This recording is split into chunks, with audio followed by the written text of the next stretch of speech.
Newsroom. Hello and welcome once again from Johannesburg here in South Africa. My name is Evan Jensen. The show, of course, live and broadcast from our studios in Auckland Park. Don't forget, we always stream live on YouTube, with the whole show always available later on demand on our YouTube channel. Today, well, we get an update on the spread of the Middle Eastern Respiratory Syndrome, or MERS, as it's now become known in South Korea. Parliament will hold a snap debate on the controversy surrounding the visit of Sudanese President Al-Bashir to the AU summit. We look at child mining in Ghana, the relationship between the LGBT community and the blood bank, and then we close with the Sardine run that's causing so much happiness on the coast of KwaZulu-Natal here in South Africa. But first, let's get the day's news from Anita Doma.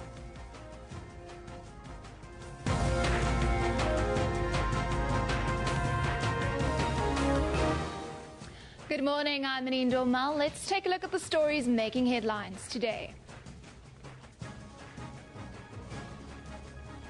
Parliament is set for a heated debate today when the National Assembly tackles the Al-Bashir saga. Opposition parties have called for the debate to get answers on why the Sudanese president was allowed to leave South Africa. This despite Al-Bashir facing charges by the International Criminal Court of genocide, war crimes and crimes against humanity. Government has, however, denied reports that a secret meeting was held to plot Omar al-Bashir's safe passage from the country. Lawyers for Human Rights will be seeking a court order declaring government's Operation Fiela unlawful. The organization's application is set to be heard in the High Court in Pretoria today. Operation Fiela is a national operation by the police, the army and home affairs officials that often involves searching of premises. Lawyers for Human Rights say it's being carried out without compliance with the law and without search warrants. Wage negotiations in the gold mining sector will continue today. Mining union AMCU is expected to present documents this morning in a bid to prove that it is now the majority union in the sector. AMCU and its rival, the NUM, have been at loggerheads over membership numbers in the gold mining industry. A South African hostage kidnapped by Al-Qaeda militants has pleaded for his release in a video released online.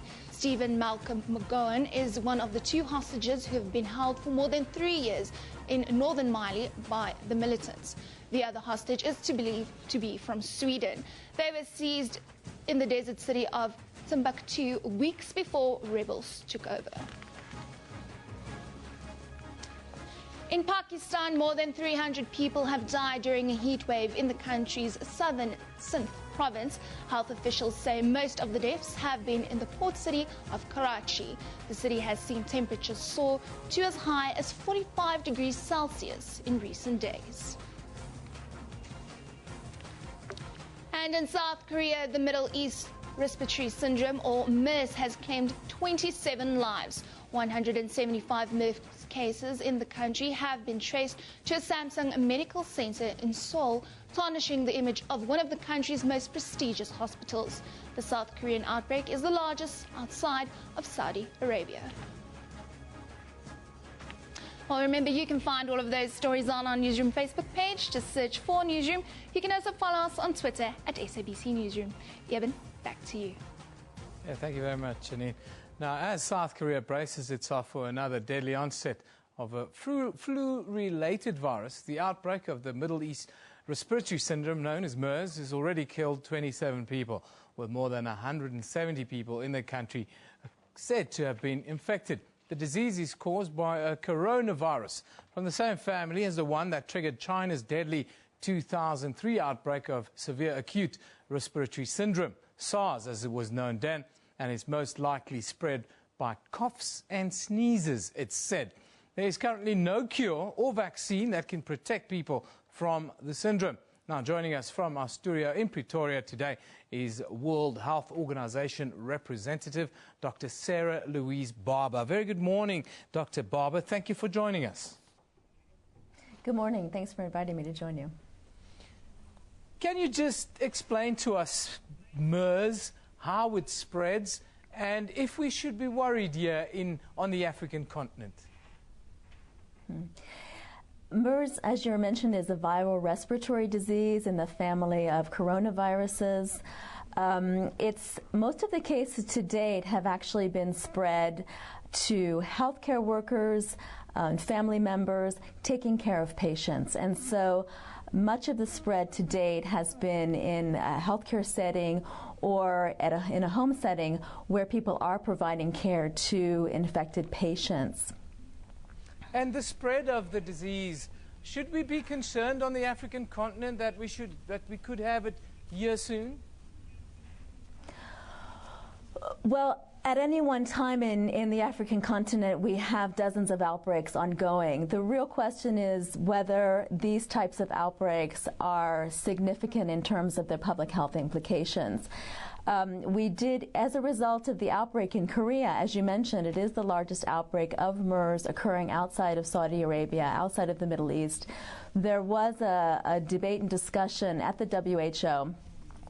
They had an emergency committee that convened that looked again at the MERS coronavirus and determined that this particular disease could be controlled by aggressive disease prevention and control measures, and particularly strong infection prevention and control measures in hospitals, where we saw the largest spread of this particular disease in the Korean outbreak. Now, we're getting reports that progress is being made with controlling the outbreak in South Korea. Do you agree with that sentiment? And then also, what is the World Health Organization's involvement in the matter? Yes, the number of cases do appear to be going down. It's not to say that we would not expect to see additional cases, but the government in Korea has taken a very strong approach. They have very quickly mobilized a response into the investigation of all these cases. They've identified cases, identified over 10,000 contacts that are under monitoring for 14 days. The World Health Organization was invited to go to the Republic of Korea to look into this particular outbreak and to try to identify some of the factors that contributed to its spread in South Korea, in the Republic of Korea. And the team went in the beginning of June, and they looked very carefully at this situation. And they determined essentially that there was a single traveler from the Middle East that introduced the disease into the Republic of Korea, that this particular traveler was in hospital, in an emergency room, and there were insufficient infection prevention and control measures in this hospital that essentially allowed the case to spread the disease to healthcare workers, to other patients in the emergency room, as well as family members who were attending to that patient in the hospital. Subsequently, additional cases were reported as a result of that case, and it was spread in a very similar way in the setting of providing health care. Now, we understand that South Korea started trials of an experimental plasma treatment. Can you tell us a little bit about this, and do you think this kind of thing will be made available to people en masse? Whole blood or plasma from recovered patients is not a new treatment. It's a therapy that has been used before in for certain infectious diseases where we have no vaccines, where we have no treatments. It's been tried, for example, during the Ebola outbreak in West Africa. It was tried for patients that suffered from SARS when we had the outbreak in Asia some years ago. So the concept here is that recovered patients essentially have antibodies, and these antibodies could essentially be given to patients to boost their immune system so that they can, so that their body can essentially fight the invading viruses. So this is essentially a therapy that has been used for some time, and certainly it is now being used again in the Republic of Korea in the hope that this type of therapy can help patients recover more quickly. In conclusion, at what point do we see travel and if so, trade restrictions coming to effect, and what point do you think that level of concern should be raised? Well, at present, the only travel restrictions are for cases and contacts, and I think that this is being applied in the Middle East as well as in the Republic of Korea. So cases and their contacts under monitoring are prohibited from traveling. The WHO doesn't recommend any travel restrictions at this stage. And they're asking countries essentially to be on the lookout to step up their surveillance for any severe acute respiratory infections, any patterns of infections that are occurring, any unusual patterns of respiratory infections, any unusual patterns of pneumonia, and to maintain very strong infection prevention control measures in hospitals. And we feel that these basic prevention measures are strong enough, and they have worked in other countries where MERS patients have traveled, and they have been effective in controlling outbreaks in many countries so far. So these measures have been effective, and we think they still will be effective. However, this situation is under constant monitoring. I thank you for joining us today and putting us into the picture around this virus that's causing quite a bit of consternation. That was Dr. Sarah Louise Barber. She's with the World Health Organization now. The WHO has urged all countries to be more vigilant, as South Korea reported its 27th death now from the MERS virus. South Korea has also reported 3 new people have been infected by the disease. After a little break, or after our first break, we'll cross to someone in Korea to give us the complete picture at schools and the like. But first, we take a look at your comments. What are you saying about this? Travel Khan says, how Korean Air plans to safeguard passengers from MERS. One would think in collaboration with all the other agencies in their country. Thai PBS English News says, private hospitals warned not to reject patients suspected of contracting MERS virus. Wow. Noel says, as of today, 27 deaths from the MERS virus have been reported in asterisks in South Korea. So excited to leave for Seoul next Saturday. That's a little bit of sarcasm, I would think. No, travel safely, my dear. Those are some of the views. Those are some of the views on social media at SABC Newsroom. That's where you can give us your thoughts. We put it up if it's good or if it's relevant. Let's take a look now at the front pages from around the world. What is the world talking about this morning? We'll start in New York. The International New York Times. United Nations Commission of Inquiry on last summer's war in the Gaza Strip, taking pains to be even-handed, found that both Israel and Palestine militants were responsible for violations of international law that could amount to war crimes. Where's the ICC when we need them? In Washington, D.C., the Washington Post reports that South Carolina Governor Nikki Haley called yesterday for the removal of the Confederate flag flying on the state capitol grounds, acknowledging that a symbol deeply embedded in the state's history is today widely seen more as a racist relic than as a proud heirloom. Down under in Australia, the Daily Telegraph says security agencies are investigating reports that 2 of Australia's most notorious death cult jihadists, Khalid Sharif and Muhammad El Omar, have been fighting for IS or ISIS in Iraq.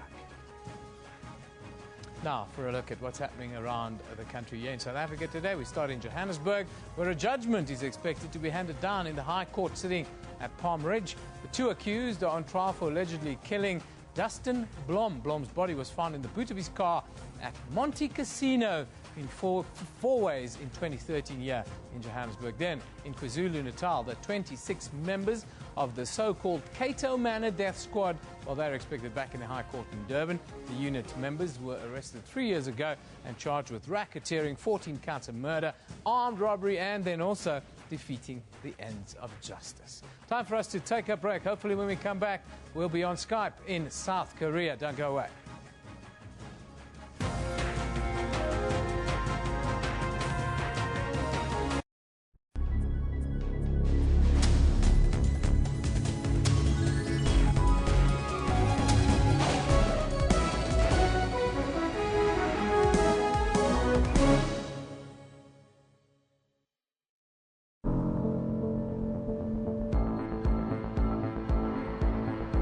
I know a better route. Incoming. child. Let's brighten it up a little. I can handle this.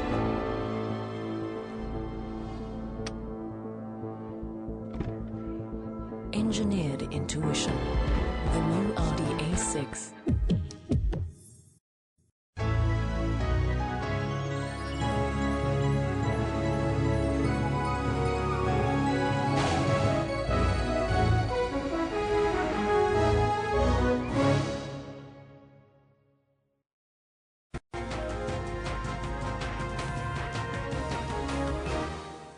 Welcome back. You're watching Newsroom here on SABC News. Now, authorities in South Korea have ordered 2 hospitals to temporarily close amid persistent fears of the Middle Eastern respiratory syndrome MERS outbreak there.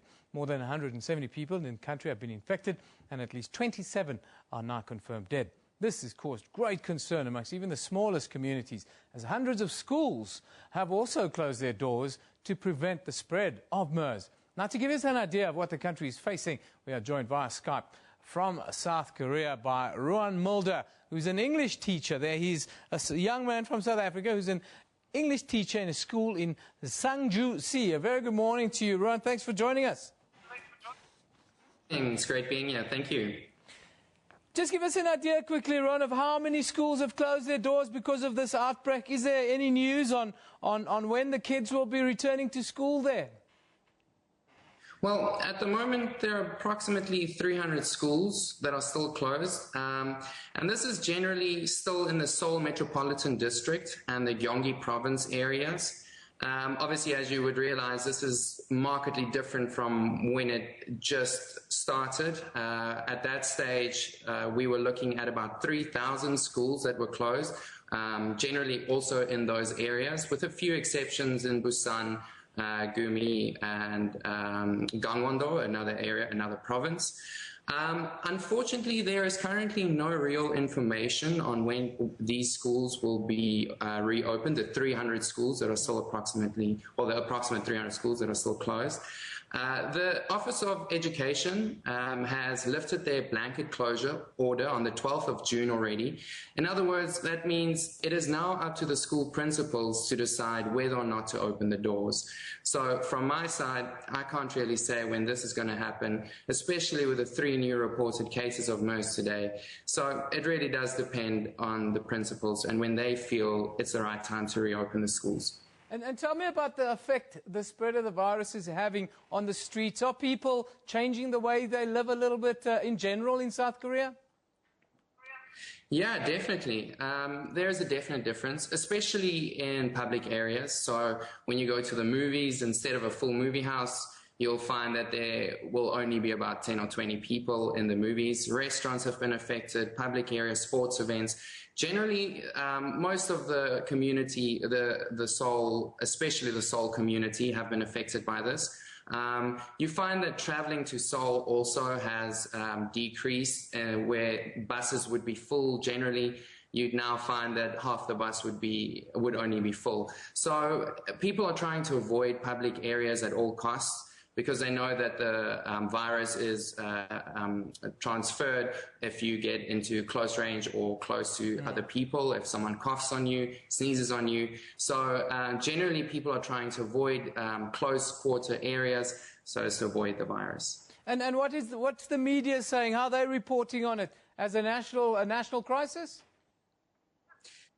Yeah, definitely. The media in Korea have sort of been a little bit so-so. It's been good and bad.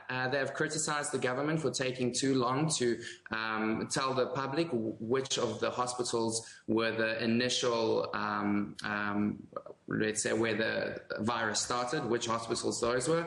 So on the one side, you have the media criticizing the government, but at the same time, the government has really stepped up its game And you find that from about 2 weeks ago, when we had a big spike in the virus in terms of infections, we've now come down to only about 3 infections. And this has been sort of the average for the last week or so. So there's definitely a decrease in the amount of infections, which can be attributed to the government's positive work and the way they've been treating this outbreak thus far. So media-wise, it's gone from negative to positive. I don't think that the media still sees it as impending doom. Instead, I think there is definitely light at the end of the tunnel, and you can see that in the way the media are responding to the MERS outbreak. Ruan, thank you very much for that wonderful update. It's always nice to hear it from those in the country. That's Ruan Mulder. He's an English teacher in the Seoul district, the town of Sangju-si, giving us his version of how it's been covered in the media, how people are changing their lives, and really schools are still closed there, so it is a concern. But he says it feels like they've turned the corner in South Korea on the disease. Still, we have to be very, very careful if we've learned anything from the Ebola outbreak that we saw here on the African continent. Now, back to South African matters of business. Parliament here will hold a snap debate on the controversy surrounding the Sudanese President Omar Al-Bashir's visit to the African Union here. Official opposition, the Democratic Alliance, has asked for an urgent debate on the unlawful departure, as they say, from South Africa by the Sudanese president after attending the African Union summit. There's an international warrant out for Al-Bashir's arrest in connection with war crimes and alleged genocide. Opposition members of Parliament, MPs here in South Africa, will today demand answers as to how it was possible for Al-Bashir to slip out of the country in the face of a High Court ruling that he should remain.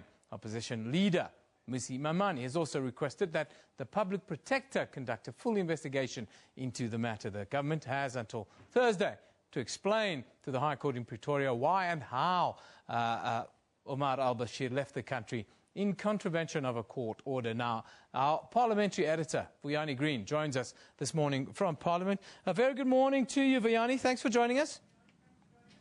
Good morning, Yeben, and to the viewers at home. Vuyani, this will be something that the opposition will be all over in Parliament today, I would think.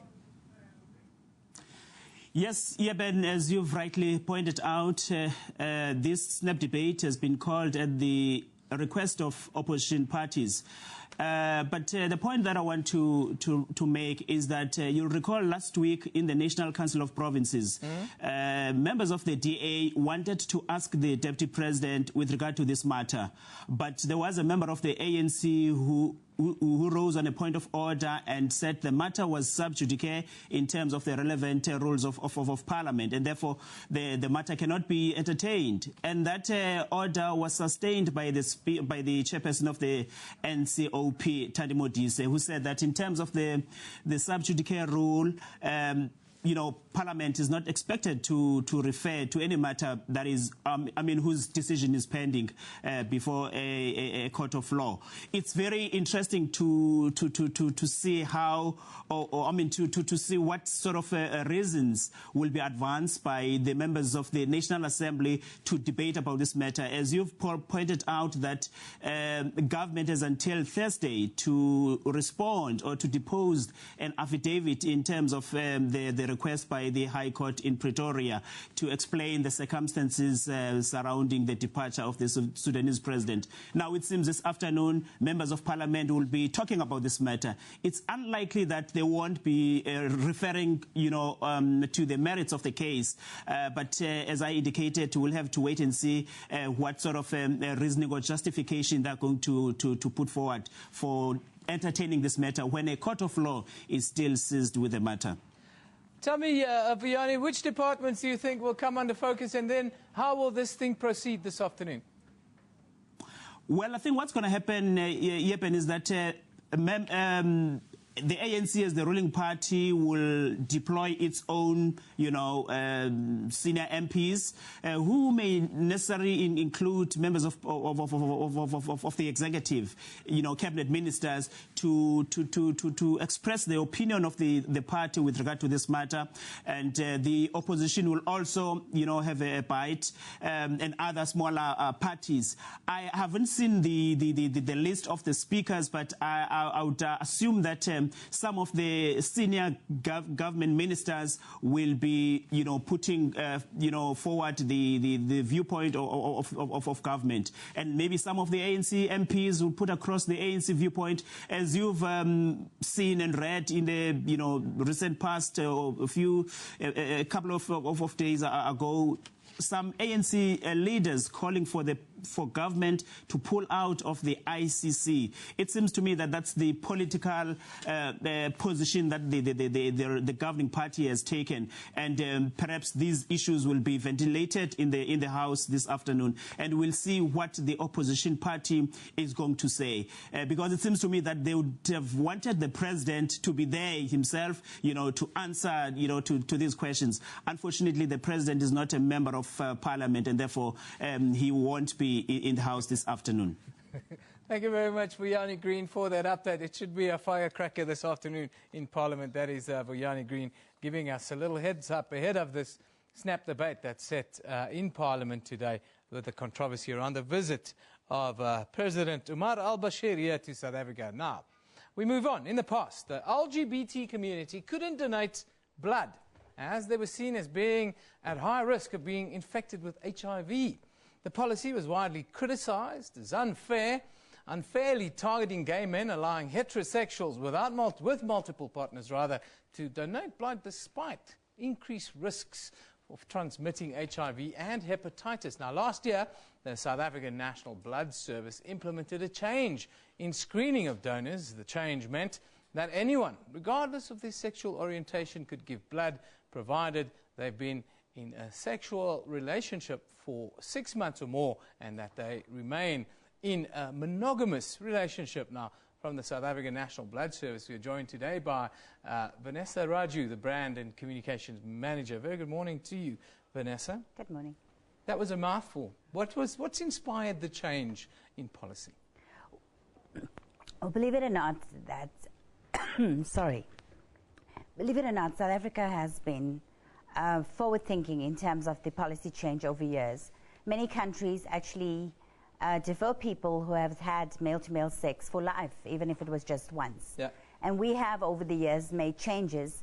Previous to the last change, it was a 6 months deferral.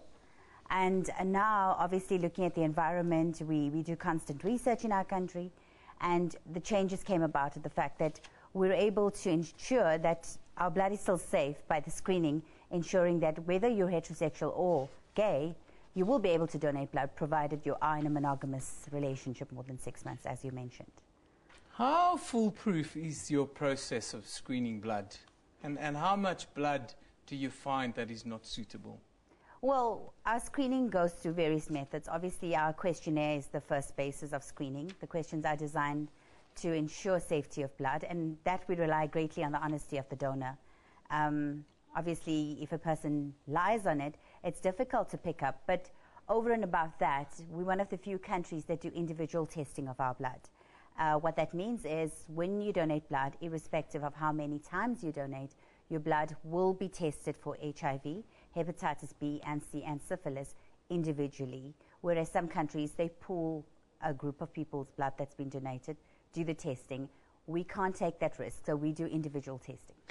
What about the LGBT community and the stigmatization that has happened with them? Are you putting steps in place to help to erase that stigma, if one can do that? Well, I must say we've far gone from there. Last year, when the policy change was implemented in May, it was a very positive response from the communities that were previously affected, and we haven't had any issues so far. We can't tell you whether or not the gay community has increased our blood donation, because there isn't a question to ask you of your sexuality. Yeah. But obviously that was a factor that was an issue amongst the people. And those who are eligible to donate are donating, obviously. Are you communicating with the LGBT community on this kind of thing, or do you think that's maybe a little bit too difficult? No, it's more a national communication, because right now we're not focused on race, sexual orientation. It's whether or not you're eligible and you meet the criteria, and those are the people we recruit. Now, July is Blood Donor Month. June. See, my producers, they will sell me down the river every time. Anyhow, it's June, that's Blood Donor Month. Now, every time we see the stats come up, it says that we are 3 days away from running out of blood. How has Blood Donor Month gone so far then? Well, from an awareness point of view, I think we've done a great job in terms of making people aware that June is National Blood Donor Month. June 14th internationally is International Blood Donor Day. But it hasn't really impacted greatly on our blood stocks, which is an issue. Right now we have about 3 days blood available, which isn't where we should be. We ideally would like to be at 5. But we do know the next 3 to 4 weeks is a difficult period with the holidays and the midst of winter upon us. It does affect our blood stocks year on year. Now, the targets that you talk about 3 days, just explain to us how it works, that you come up with, we've got 3 days and we need 7 days, for instance, in order to be comfortable. So we aim to collect 3,000 units a day. For every day we don't collect that amount, it gets carried forward to the next day. So, for example, if we collect 2,000 yesterday, tomorrow we'd need to collect 4,000. And that would give us, if we make the target of 3,000, have an average of 5 days. On any given day, if you ask us how much of blood we have for the next 5 days. Whereas now I'm telling you that at the moment we have blood for the next 3 days. So we need to up our collections, because if it gets any worse, 3 days will drop to 2 and further. And when we get to 2, it really becomes a critical situation, because then we hit a crisis level and the impact is huge. You know, it's hospitals that are affected, doctors, patients on treatment, people have to wait for blood, and we ideally wouldn't want that situation again. But the campaign seems to be working, Vanessa. Well done. Thank you for joining us, Vanessa Raju, the Brand and Communications Manager of the is it the SANBS? Yes, the South African National Blood Service. Thanks, Vanessa. Thank you. Now, Governor Nikki Haley has called for the Confederate flag to be removed in the U.S. What do you say they should do after what's happened in Charleston? Here are some of the comments of what you've been talking about this matter. Of course, at SABC Newsroom is where the conversation is taking place. The South Carolina governor stating the Confederate flag should be removed from Capitol grounds is an amazing announcement. In 1868, yes, Jim Norton, more than 100, it's 150 years on, it's still there. Fola Saliu says, it's sad that it took the death of 9 innocent people for the South Carolina government to realize hanging a Confederate flag is wrong. Well, they decided 150 years ago to remove it. AM says, really don't respect or applaud Nikki Haley for calling on the state of South Carolina to remove or for the removal of the Confederate flag now. Then Gary Eugen Bowl says, whatever your opinion of the Confederate flag in South Carolina does not mean anything if you do not live in South Carolina. Then Julia says, represents traditions of heritage. It's 2015 and it takes media attention to get rid of a Confederate flag in South Carolina. It's a conversation that continues even here in South Africa about icons of apartheid, imaging of apartheid. But that doesn't mean we can remove everything. We have to be very, very careful. It's a conversation that happens in many countries around the world. Now, today's tweet of the day, well, it comes from World News 24 Hours saying, my hope is that by removing a symbol that divides us, we can move forward in harmony. That is the premise of all of it. It comes from World News 24 Hours, mind you. Now, let's take a look at what's happening on our Newsroom Facebook page. President Jacob Zuma has ordered ANC branches in the eThekwini region to forget about electing new leadership for now and focus on unifying the fractured region. The then South African government yesterday denied reports that the security cluster ministers held a secret meeting to protect and give safe passage to Sudanese President Omar Al-Bashir to leave South Africa. Now, if we know that, it would not be secret, would it?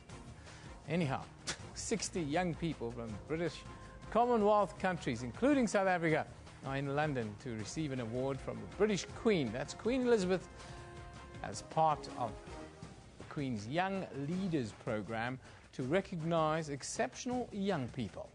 Now, for more news, updates, you can follow us on Facebook, just in the search bar.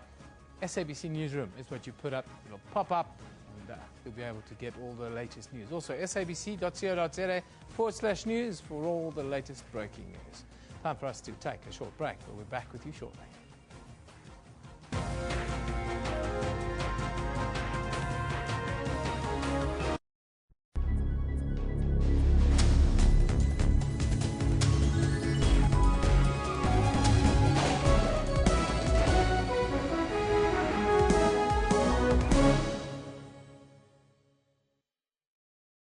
SABC News seeks to be the biggest, the most extensive and diverse news organisation on the continent.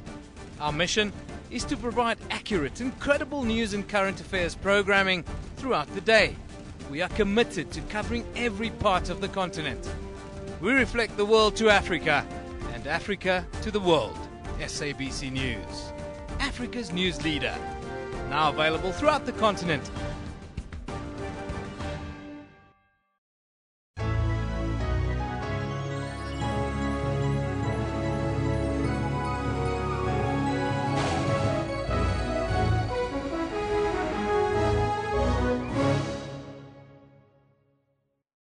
Minutes.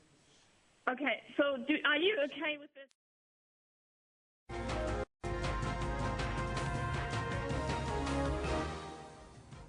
Good morning. You're watching Newsroom on SABC News. Let's take a look at the stories making headlines today. Parliament is set for a heated debate today. This when the National Assembly tackles the Al-Bashir saga.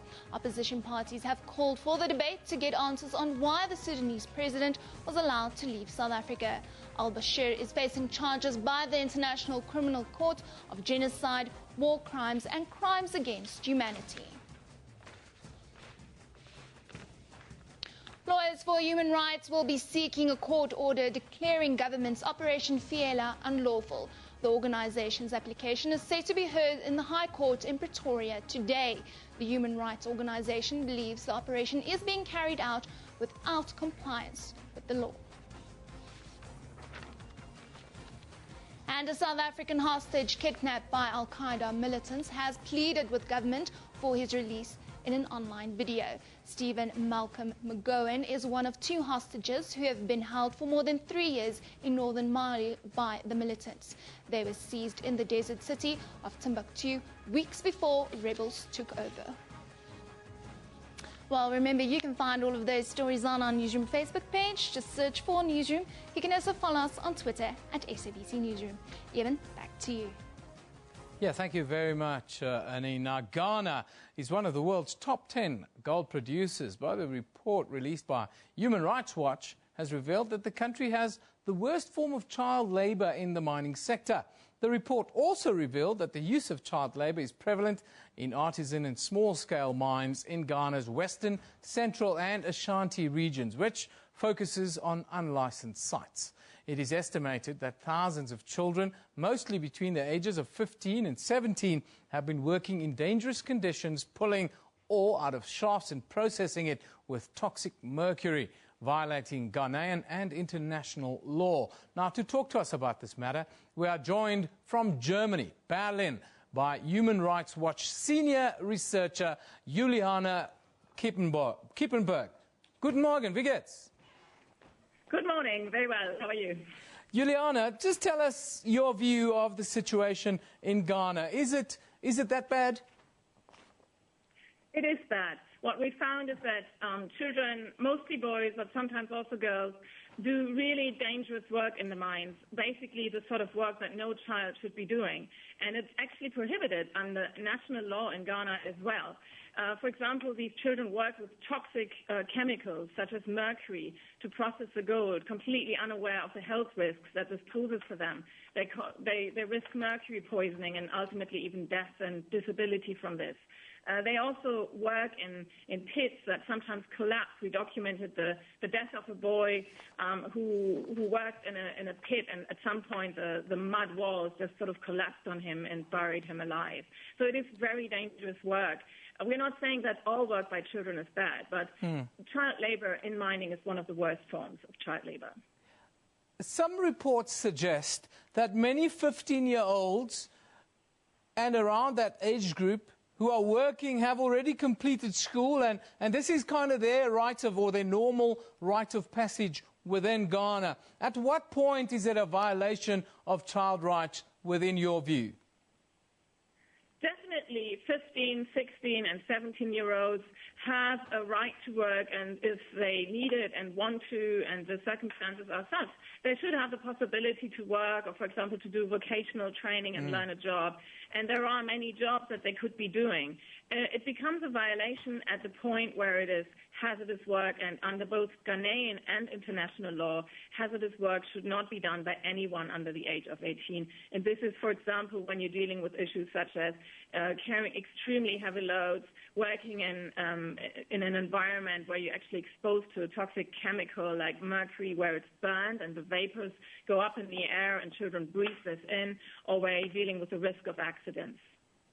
Now, Juliana, can you tell us how children are generally recruited for this kind of work in Ghana?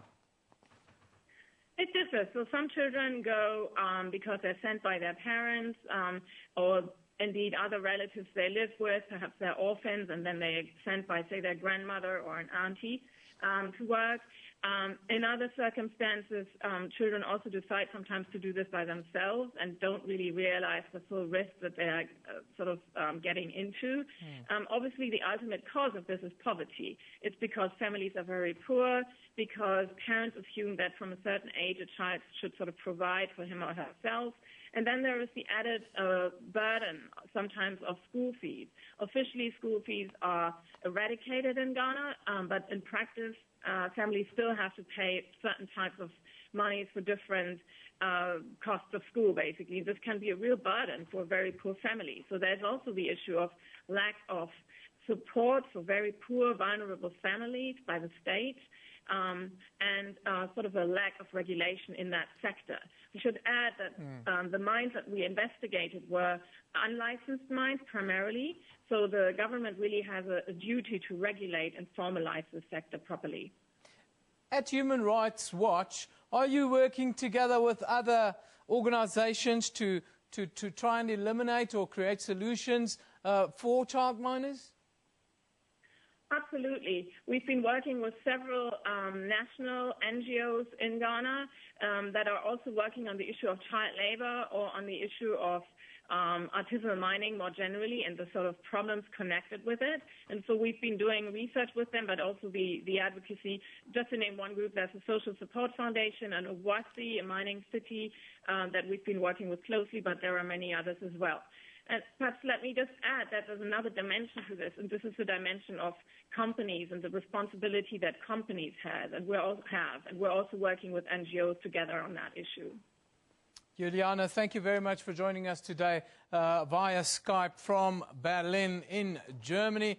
We were talking about child mining in Ghana, child mining, children at risk in the mines in Ghana. Human Rights Watch looking into solutions along with other organizations in that country. Now, here in South Africa, the KwaZulu-Natal coastline has been a hive of activity, and fishermen are delighted once again.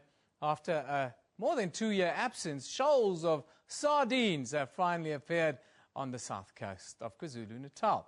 The silvery fish are considered a delicacy by many and lauded as a bounty from the ocean every winter here in South Africa. It's been a fun-filled week for sardine lovers as baskets full of sardines are being netted. The annual sardine run is also considered a massive tourist attraction to the province. Now, the head of operations for the KwaZulu-Natal Sharks Board, Mike Anderson-Reid, he joins us in our Durban studio this morning to talk about the good news of the sardines running. Very good morning to you, Mike. Thanks for joining us. Morning, and good morning to all the viewers as well. Mike, just tell us about the excitement along the coast with the appearance of the sardines over the weekend. After 2 years, it's really making the people happy, isn't it? Yeah, well, I was fortunate enough to be on the beach at Mhlongo, just south of Mhlongo, on Saturday, and we had 4 very big nets taken by the seine netters down there, and it's absolutely wonderful to see. I mean, people having an amazing amount of fun, people doing really silly things, but that's all what happens with the sardine run. It really is something spectacular.